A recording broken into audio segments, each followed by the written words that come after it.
ಯಾವ ಥರ ಆಗಿದೆ ಅಂತ ನೋಡೋಣ. ಈಗ ನೀರು ಎಷ್ಟು ಬೇಕು ಅಷ್ಟು ಹಾಕ್ಕೊಳ್ಳಿ. ನಾನು ಹಾಕಿರೋದು ಸಾಕಾಗುತ್ತೆ. ತಣ್ಣಗಾದ್ಮೇಲೆ ಇದು ಮತ್ತೆ ಗಟ್ಟಿ ಕೂಡ ಆಗಿಬಿಡುತ್ತೆ. ಇದು ಇವಾಗ ಇಷ್ಟಿದೆ, ತಣ್ಣಗಾದರೆ ಗಟ್ಟಿ ಆಗುತ್ತೆ. ನೋಡಿ, ಇಷ್ಟು ಕನ್ಸಿಸ್ಟೆನ್ಸಿ ಇದ್ದರೆ ಸಾಕು. ಇಷ್ಟು ಹದವಾಗಿ ನಾವು ಸಾಗುನ ಮಾಡಿಕೊಂಡ್ರೆ ಯಾವುದಕ್ಕೆ ಬೇಕಾದರೂ ಕಾಂಬಿನೇಷನ್ ಆಗುತ್ತೆ.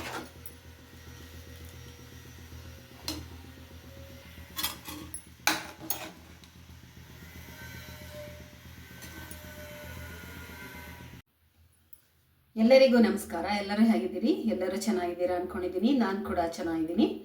ಬನ್ನಿ ಇವತ್ತಿನ ಲಾಗಲ್ಲಿ ಏನಿದೆ ಅಂತ ಹೇಳಿ ನೋಡೋಣ. ಯಾರೆಲ್ಲ ಹೊಸದಾಗಿ ನನ್ನ ಚಾನಲನ್ನು ನೋಡ್ತಾ ಇದ್ದೀರಾ ಸಬ್ಸ್ಕ್ರೈಬ್ ಮಾಡ್ಕೊಳ್ಳಿ ಹಾಗೂ ಲೈಕ್ ಮಾಡಿ. ಇವತ್ತು ನಾನು ಒಂದು ಸಾಗು ಮಾಡ್ತಾ ಇದ್ದೀನಿ.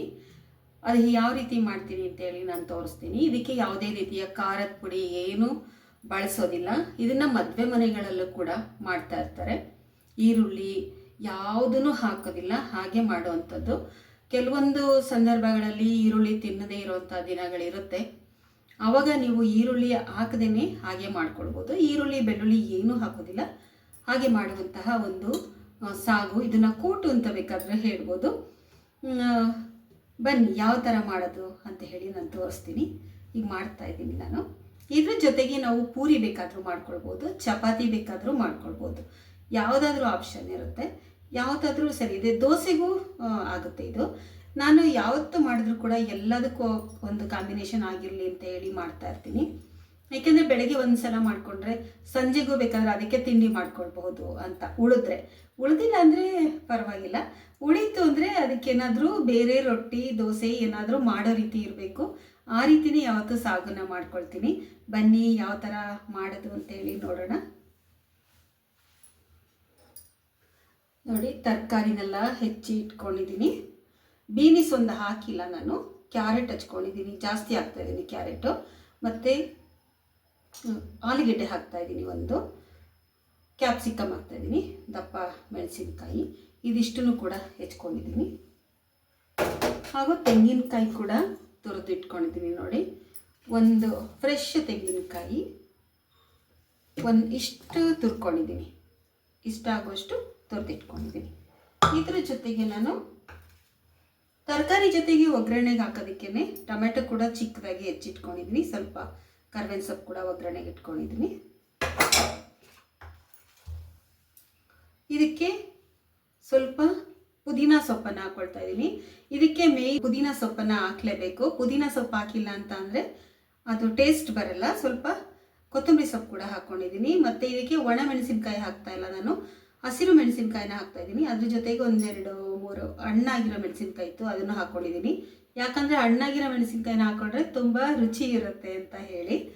ಇವಾಗ ಇದಿಷ್ಟನ್ನು ಹಾಕ್ಕೊಂಡು ನಾನು ರುಬ್ಕೊಳ್ತೀನಿ. ಅದ್ರ ಜೊತೆಗೆ ಇನ್ನೂ 1-2 ಹಾಕಬೇಕು, ತೋರಿಸ್ತೀನಿ. ರುಬ್ಬೋದಕ್ಕೆ ಮಿಕ್ಸ್ ಮಾಡ್ತೀನಲ್ಲ, ಆವಾಗ ಎಕ್ಸ್ಟ್ರಾ ಏನು ಹಾಕ್ಕೊಳ್ತೀನಿ ಇದಕ್ಕೆ ಅಂತೇಳಿ ನಾನು ತೋರಿಸ್ತೀನಿ. ಇದಕ್ಕೆ ನೋಡಿ ಇಷ್ಟನ್ನು ಹಾಕ್ಕೊಳ್ತೀನಿ ನಾನು.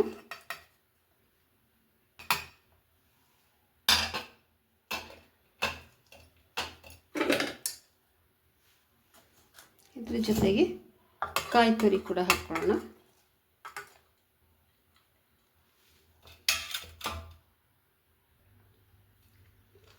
ಇದಕ್ಕೆ 1-2 ಸ್ಪೂನ್ ಆಗುವಷ್ಟು ಕಡಲೆ ಹಾಕ್ಕೊಳ್ತೀನಿ. ಜಾಸ್ತಿ ಹಾಕೋದು ಬೇಡ, ಯಾಕೆಂದರೆ ತೆಂಗಿನಕಾಯಿನೇ ಜಾಸ್ತಿ ಹಾಕಿರ್ತೀವಲ್ಲ. ಇದಕ್ಕೆ ಸ್ವಲ್ಪ 1/2 ಸ್ಪೂನಷ್ಟು ಸೋಂಪು ಕೂಡ ಹಾಕ್ಕೊಳ್ಳೋಣ. ಇವಾಗ ನೋಡಿ 1 ಸ್ಪೂನಷ್ಟು ಜೀರಿಗೆ ಹಾಕ್ಕೊಳ್ತಾ ಇದ್ದೀನಿ. ಇದರ ಜೊತೆಗೆ 1 ಏಲಕ್ಕಿ ಹಾಕ್ಕೊಳ್ತೀನಿ,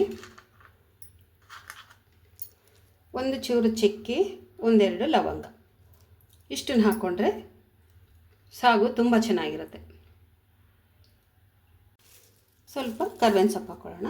ಹುರಿದ್ಬಿಟ್ಟು ಬೇಕಾದರೂ ಹಾಕ್ಕೊಳ್ಬೋದು.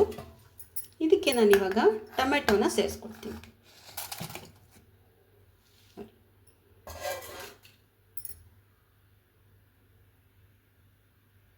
ಒಂದು ಕುಕ್ಕರನ್ನು ಇಟ್ಕೊಂಡಿದ್ದೀನಿ, ಚಿಕ್ಕದೇ ಇಟ್ಕೊಂಡಿದ್ದೀನಿ ಕುಕ್ಕರು. ಇದಕ್ಕೆ ಸ್ವಲ್ಪ ಇವಾಗ ಎಣ್ಣೆನ ಸೇರಿಸ್ಕೊಳ್ತೀನಿ ಕುಕ್ಕರ್ಗೆ ಒಗ್ಗರಣೆ ಹಾಕ್ಕೊಳ್ಳೋದಕ್ಕೆ. ನೋಡಿ, ಒಂದು ಸ್ವಲ್ಪ ಜೀರಿಗೆ ಹಾಕ್ಕೊಳ್ಳೋಣ, ಸ್ವಲ್ಪ ಸಾಸಿವೆ ಹಾಕ್ಕೊಳ್ಳೋಣ,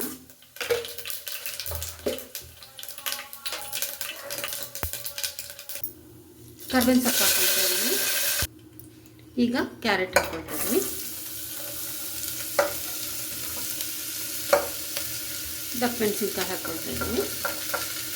ಎಲ್ಲ ಒಟ್ಟಿಗೆ ಹಾಕ್ಕೊಂಡು ಬಿಡ್ಬೋದು, ಅದೇನು ಅವಾಗೊಂದ್ಸಲ ಏನು ಹಾಕೋದೇನು ಬೇಡ.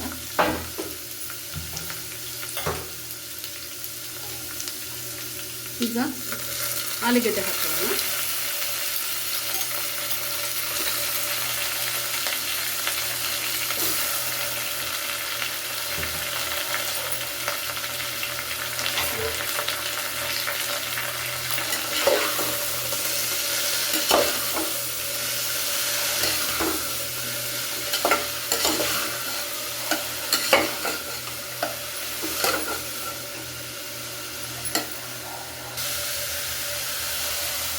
ಟೊಮೆಟೊ ಹಾಕ್ಕೊಂಡಿದ್ದೀನಿ. ಈಗ ಕಾಯಿ ಹಸಿಮೆಣಸಿನ್ಕಾಯಿ ಎಲ್ಲ ರುಬ್ಕೊಂಡಿದ್ನಲ್ಲ ಅದನ್ನು ಇದಕ್ಕೆ ಸೇರಿಸ್ಕೊಳ್ತೀನಿ. ಚೆನ್ನಾಗಿ ಒಂದ್ಸಲ ಮಿಕ್ಸ್ ಮಾಡ್ಕೊಳ್ಳೋಣ. ಇವಾಗಲೇ ನೀರು ಹಾಕ್ಕೊಳ್ಳೋದು ಬೇಡ, ಒಂದು ನಿಮಿಷ 2 ನಿಮಿಷ ಹೀಗೆ ಬೇಯಿಸ್ಕೊಳ್ಳೋಣ, ನೀರು ಹಾಕ್ಕೋಬಾರ್ದು.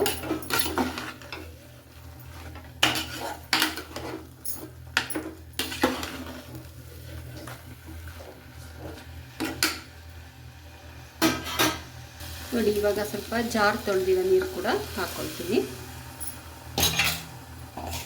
ಇವಾಗ ನೀರನ್ನು ಹಾಕ್ಕೊಳ್ಬೋದು.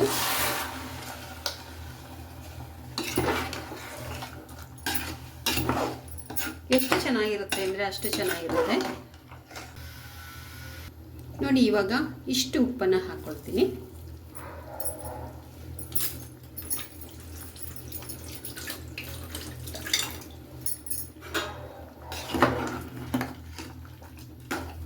ನೋಡಿ, ಖಾರದ ಪುಡಿ ಎಲ್ಲ ಬೇಕಿಲ್ಲ, ನಾನು ಯಾವಾಗಲೂ ಮಾಡ್ತಾ ಇರ್ತೀನಿ ಇದನ್ನು.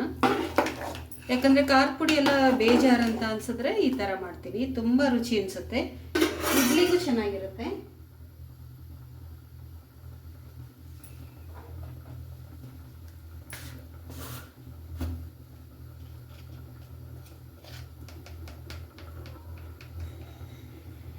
ನೋಡಿ, ಇಷ್ಟು ಅರಿಶಿಣದ ಪುಡಿನ ಹಾಕ್ಕೊಳ್ತೀನಿ.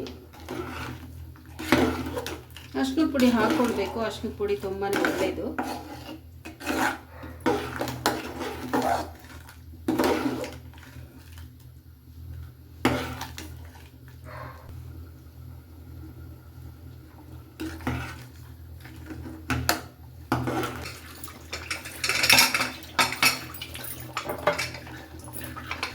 ಇವಾಗ ಇದನ್ನು ಕುಕ್ಕರ್ ಮುಚ್ಚಳನ ಮುಚ್ಚಿಬಿಟ್ಟು ಒಂದು ಕೂಗನ್ನು ಕೂಗಿಸ್ಕೊಳ್ತೀನಿ. ನೋಡಿ, ತೆಂಗಿನಕಾಯಿನ ಈ ಥರ ಇಟ್ಕೊಳ್ತೀನಿ ನಾನು.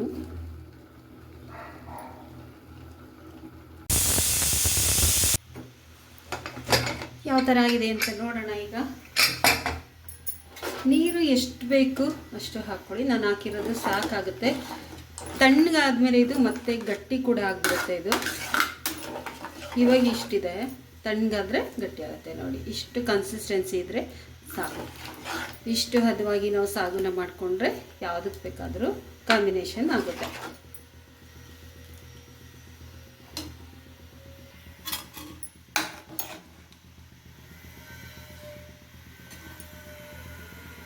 ಚಪಾತಿ ಮಾಡೋಕ್ಕೆ ಅಂತ ಚಪಾತಿ ಹೆಂಚನ್ನು ಇಟ್ಕೊಂಡಿದ್ದೀನಿ. ಚಪಾತಿ ನೋಡಿ ಅರ್ಧ ರೆಡಿ ಮಾಡ್ಕೊಳ್ತಾ ಇದ್ದೀನಿ.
ಚಪಾತಿ ಕೂಡ ರೆಡಿ ಆಯಿತು.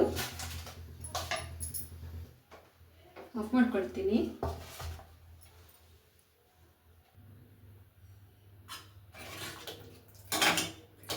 ಇವಾಗ ಹಾಕ್ಕೊಳ್ತಾ ಇದ್ದೀನಿ ನೋಡಿ.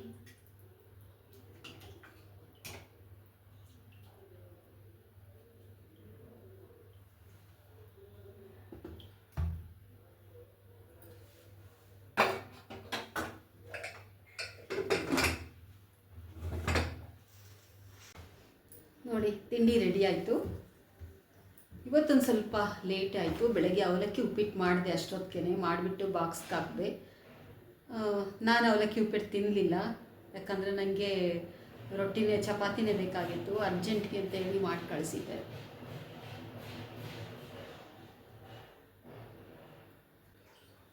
ನೋಡಿ ಇವತ್ತು ವೆಜಿಟೇಬಲ್ ಸಾಗು ಅಥವಾ ಕೂಟು ಎಷ್ಟು ಚೆನ್ನಾಗಿತ್ತು ಅಂತಂದರೆ, ಕೂಟು ಅಂತಲೇ ಹೇಳೋಣ. ಎಷ್ಟು ಚೆನ್ನಾಗಿದೆ ಅಂದರೆ ಅಷ್ಟು ಚೆನ್ನಾಗಿದೆ. ಎಲ್ರಿಗೂ ಕೂಡ ಈ ವಿಡಿಯೋ ಇಷ್ಟ ಇದೆ ಅಂತ ತಿಳ್ಕೊಂಡಿದ್ದೀನಿ. ಇಷ್ಟ ಆದರೆ ಏನು ಮಾಡಬೇಕು, ಲೈಕ್ ಮಾಡಬೇಕು, ಕಮೆಂಟ್ ಮಾಡೋದನ್ನು ಮರಿಬೇಡಿ. ಎಲ್ಲರೂ ಕೂಡ ಕಮೆಂಟ್ ಮಾಡಿ.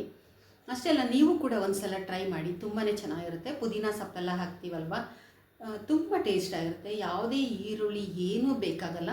ಕೆಲವೊಂದು ಹಬ್ಬಗಳಲ್ಲೂ ಕೂಡ ನೀವು ಈ ರೀತಿ ಮಾಡ್ಕೊಳ್ಬೋದು. ನಾನಂತೂ ಮಾಡ್ತಾಯಿರ್ತೀನಿ, ಫ್ರೈಡೇ ಬಂದರೆ ಮಾಡ್ತಾಯಿರ್ತೀನಿ, ಕೆಲವೊಂದು ಹಬ್ಬಗಳಲ್ಲೂ ಮಾಡ್ತೀನಿ.